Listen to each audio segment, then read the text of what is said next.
আবারও লক্ষ্য করো সবাই, আমরা হ বর্ণটা কিভাবে লিখবো। দেখো, হ বর্ণ লিখতে প্রথমে আমরা এই দাগের পর দিয়ে এভাবে পূর্ণমাত্রা দিয়ে নিব। তারপর দেখো এখান থেকে এভাবে ঘুরিয়ে এই পর্যন্ত, এই গোলের সীমানার একটু বাম পাশে।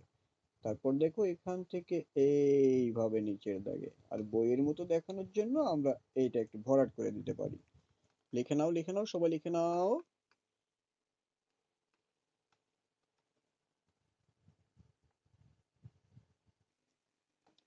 আচ্ছা, লক্ষ্য করতে হলে সবাই লক্ষ্য করো, আমরা ড বিন্দু র লিখতে প্রথমে আমরা ড বর্ণটি লিখবো। আগে আমরা যেভাবে প্র্যাকটিস করেছি দেখো, ঠিক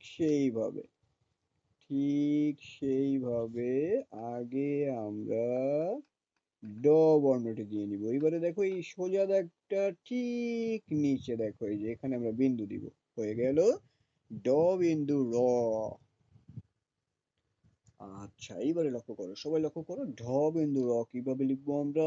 ঢ আগে আমরা শিখেছি তাই না, তাহলে আগে আমাদের কি করতে হবে, ঠিক আগে আমরা যেভাবে ঢ বর্ণ দিয়েছি ঠিক সেইভাবে একটা ঢ বর্ণ লিখে নিতে হবে। এই যে ঢ বর্ণ। এইবারে দেখো যে ঘোরানো দাগ তার ঠিক নিচে এই জায়গায় বিন্দু দিয়ে আমরা লিখে নিব ঢ বিন্দু র। আচ্ছা, আবারও লক্ষ্য করো, আমরা অন্তঃস্থ অ বর্ণটা আরো একবার দেখি। দেখো, প্রথমে আমরা পূর্ণ মাত্রা দিয়ে নিব। এরপরে আমরা আগে যেভাবে অন্ত জ শিখেছি ঠিক সেইভাবে আগে আমরা একটা অন্ত জ দিয়ে নিব। এরপর দেখো এই যে ঘোরানো দাগ তার ঠিক মাঝখানে এভাবে বিন্দু দিব। হয়ে গেল অন্তঃস্থ অ। লক্ষ্য করি সবাই, এইবারে আমরা দেখব খণ্ডতা। খুব ভালো করে দেখে নাও আগে, তারপর সেইভাবে লিখবে সবাই। দেখো এই দাগের একটু নিচে থেকে, এই যে একটু নিচে থেকে এইভাবে ঘুরিয়ে এইভাবে ঘুরিয়ে এইরকম। দেখো এই ঘোরানো দাগের একটু ডান পাশে আসবে এই দাগটা, তাই তো। তাহলে লিখে নাও সবাই, খণ্ডত।